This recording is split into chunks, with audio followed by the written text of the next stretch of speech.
حضرت مالک بن دینار فرماتے میں نے 60 حج کیے. ایک حج کے موقع پر میں نے بڑا رش دیکھا, لاکھوں کا اجتماع ہوا. میری باتوں کی سمجھ تو آ رہی ہے نا آپ دوستوں؟ جو نہیں بول رہے انہیں بھی آ رہی ہے نا؟ اللہ جزا دے.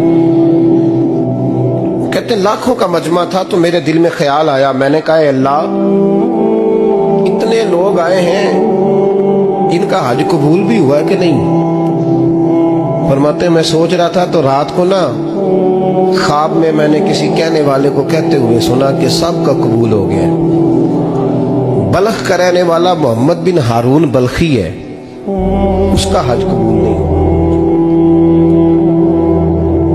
فرماتے ہیں شہروں کے علیحدہ علیحدہ خیمے لگتے تھے. اب بھی آپ حج کرنے جائیں تو پاکستانیوں کی رہائشیں علیحدہ ہوتی ہیں, انڈین کی علیحدہ, بنگلہ دیش کے علیحدہ, مصری, یمنی, سب لوگ علیحدہ علیحدہ رہائشیں ہوتی ہیں, جھنڈے لگے ہوتے ہیں ملکوں کے.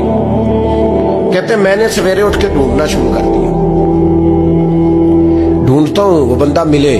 کہتے ہیں جہاں بلخ شہر کے لوگ رہتے تھے وہاں چلا گیا تو میں نے لوگوں سے پوچھا تم میں محمد بن ہارون بلخی کون ہے؟ لوگ کہنے لگے وہ تو بڑا نیک آدمی ہے, پرہیزگار ہے, بڑے بولے بالے, بڑے اللہ والے, ریاض آپ کو بس ہم ہی جانتے ہیں, وہ تو بڑا نیک ہے, پرہیزگار آدمی.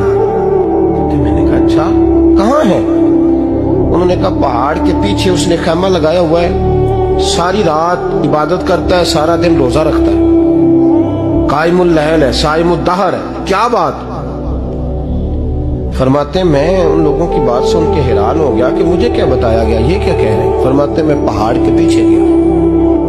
حضرت مالک بن دینار علیہ رحمہ فرماتے ہیں جب میں وہاں پہنچا تو میں نے اس شخص کو مصلی پہ بیٹھے دیکھا. کثرت عبادت کے آثار اس کے وجود پر نظر آ رہے. سیدھا بازو اس کا کٹا ہوا تھا. فرماتے 2 رکعتیں مکمل کر کے نا میں نے اسے السلام علیکم کہا تو مجھے کہنے لگا وعلیکم السلام, آپ مالک بن دینار ہیں؟ میں نے کہا بڑی اس کی فراست ہے. فرماتے پھر اس نے ٹھنڈی سانس لی, کہنے لگا آپ کو خواب آئی ہوگی کہ میرا حج قبول نہیں ہوا. فرماتے ہیں مجھ پر اور بجلی گری کہ کیا کہہ رہا. میں نے کہا یار لوگ بھی تیری تعریف کر رہے ہیں اور تیری بصیرت بھی بڑی ہے, تو یہ ماجرا کیا ہے؟ کہنے لگا آپ نہ پوچھیں. یہ کہہ کے اس نے رونا شروع کیا, دیر تک روتا رہا.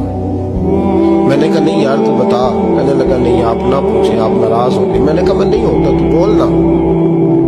کہنے لگا حضور 24 سال ہو گئے مجھے حج کرتے ہوئے, 24 سال, 24واں حج ہے میرا, اور ہر سال کوئی اللہ کا ولی آ کے بتاتا ہے کہ جا چلا جا تیرا کوئی نہیں قبول ہوگا.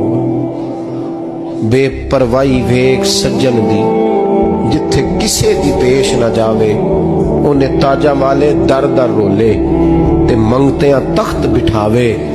آزم کسے نو کارا ملدا ہی کوئی کعبے او خالی آوے. کہتے ہیں اس نے مجھے کہا حضور 24واں حج ہے, ہر سال کوئی بتاتا ہے. میں نے کہا تیری غلطی. کہنے لگا میں اپنی ماں کا نافرمان. میں نے کہا واقعہ کیا ہوا؟ کہنے لگا حضرت اللہ نے مجھے دولت دی, مال دیا, زمینیں دی تو میں عیاش ہو گیا. امام مالک بن دینار رحمت اللہ علیہ فرماتے ہیں مجھ سے کہنے لگا پیسے آئے تو میں عیاش ہو گیا. رمضان کا مہینہ تھا, عصر کے بعد میری اماں افطاری کی تیاری کر رہی تھی. میں گیا, میں نے کہا شراب پی ہوئی, اماں روٹی دے. اماں کہنے لگی شرم کر, شرم کر, روزہ رکھا نہیں تو جنہوں نے رکھا ہے ان کا تو خیال کر. کہتے اماں کی بات کا مجھے غصہ لگا. میں کہا کرتا ہوں بد نصیب ہے وہ بیٹا جس کا باپ اس سے بات کرتے ہوئے ڈرتا ہے کہ پتہ نہیں کہاں سے بولے گا. بد نصیب نہیں وہ بیٹا جس کی ماں اس سے بات کرتے ہوئے سہم جاتی ہے کہ پتہ نہیں کون سی بولی بولے گا. بد نصیب نہیں کہ ماں باپ بھی جس سے کھول کے بات نہ کر سکے.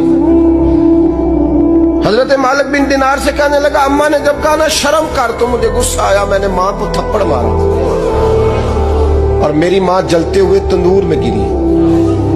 لوگوں نے مجھے پکڑ کے اندر بند کر دیا کمرے میں. ساری رات میں شور سنتا رہا پر نشے میں دھوت رہا. سویرے آنکھ کھلی تو میری بیوی بیگ باندھ رہی تھی. میں نے کہا کہاں جا رہی ہو؟ کہنے لگی جو ماں کا نہیں بنا میرا کیسے بنے گا. میں نے کہا میری اماں کا وہ تو لوگوں نے رات کو ہی دفن کر دی جنازہ پڑھ کے. تڑپ کے کہنے لگا مجھے کیوں نہیں بتایا؟ تو کہتے ہیں لوگ کہنے لگے تیری مرتی ہوئی ماں کہہ گئی تھی اسے میرا منہ نہ دیکھنے دینا.